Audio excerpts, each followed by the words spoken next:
Shalom, shalom. It's my pleasure today to be here with Rabbi Yehuda Albin, who is the founder of the Ember Foundation and TORAHUB and lives in Chicago. Rabbi Albin, thanks for making time to talk today. My pleasure. Glad to be with you. So tell us a little bit about why you think Jewish learning is so important. I think that Jewish learning, there are two approaches over here. One would be sort of the technical source approach. And the question that I think is why I'm here is what's Jewish learning got to do for less observant or non-observant Jews? And it has a lot to do for them. And the best way to, illustrate that is with a story uh, that once occurred to me. It was a summer Erev Shabbos about 20 years ago. And I got the call that one of my students, who I didn't even know was sick, was coming home for hospice care. I knew I had to go visit him, even though it was pretty close to Shabbos. It just would mean making late Shabbos instead of early. And got my wife's permission and got in the car and started driving, to get there so I'd have time to talk to him before having to return home. And on the way there, I was pretty young rabbi. Looks to me, by just looking at you, a little bit younger than you look now, even. And I was on my way there, and I'm like, I don't really know what to say to this guy.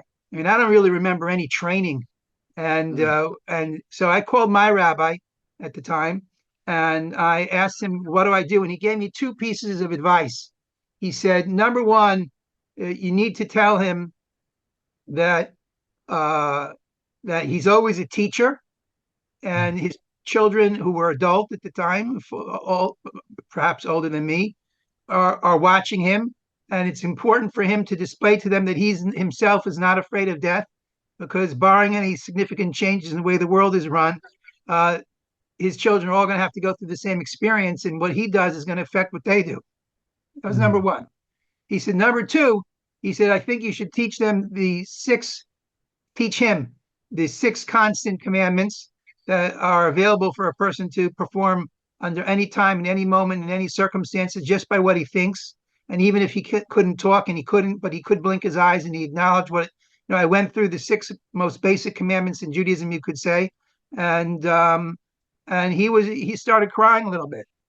And Wow. he said the reason you want him to know that is because you get infinite reward. It makes every moment you have here on this earth just infinitely rewarding to be doing.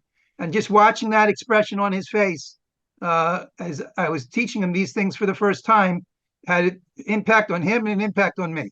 So yeah, that Torah is about life. It's about everything we do and how we live and how we die. And that story is so powerful to see how even somebody in their last stage of life is able to be makabel, be able to receive wisdom that can be so transformative. It makes me think of a story of Rav Yisrael Salanter, where one of his, I mean, a very different story, but one of his students is with him at the end of his life.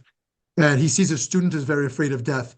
And Rav Yisrael spends his last moments of life comforting his student that he should also not be afraid. He should not be afraid. And that ability for all of us to be teachers of Torah, regardless of how much we know. So thank you for that. And let me ask you, on a personal level, what's a piece of Torah in your life that you learned that was kind of transformative for you and your view of the world? Well, I wouldn't say that this was the most transformative thing that I've ever learned, but it was like an aha moment in a certain thing. Uh, I stole someone else's joke. I like the joke that I grew up normal. I grew up in a non-Orthodox environment. It doesn't work when your crowd is that you're talking to is Orthodox. But, for me, the four sons were just the four sons of the Haggadah. And I once, soon as I was becoming religious, was having them explain to me, and that there really were four sons in the Torah that lined up with a one-to-one relationship with the four sons in the Haggadah without any footnotes. You could see it was so. And I just remember, like, you know, there's a lot I don't know here. Nothing's changed on that Yeah. front. Still a lot I don't know. I have heard rabbis say that the more they learn, the more they realize they don't know. And I wonder if that fits in with your experience given just how vast. I mean, the world of the Babylonian Talmud, the Jerusalem Talmud, the Agadah, the Halakha, countless halachic sources, the philosophical works. I mean, like how do you feel you fit into the world of kind of infinite wisdom of Torah? Having the opportunity to take Torah and study it with people who don't know anything in the big scheme of things, their knowledge is fairly limited, is really a special opportunity, and especially when you can take something that's relatively simple for people who grew up in an Orthodox perspective and yet unknown to people who grew up in a non-Orthodox perspective, and still figure out how to tie it into what they know. So, for instance, one time I had a student who, someone I'm very close with, who had a business partner who was extremely difficult for him to get along with. And they were also running into some, cycles with the economy and issues and challenges, and the business was having financial problems. And like I said, it was an extreme situation, and the partner passed away, and the business had insured both of their lives. And on the one hand, he was sad to see his partner go. On the other hand, there was a tremendous joy and all that money flowing into the business, saving things, and he had a lot of mixed emotions. So we talked about and compared it to when someone has an inheritance due his way. There's a loss of the parent or whoever is leaving the money, and there's the gain of the money, and there are two blessings to be recited.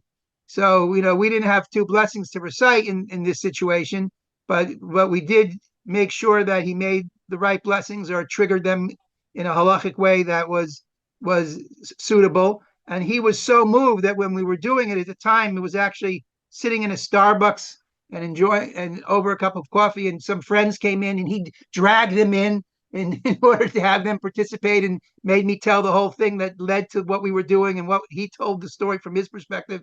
So figuring out how to touch people's lives in a way that's brings the full breadth of Torah and enhances the way they're going through is really what makes the position special.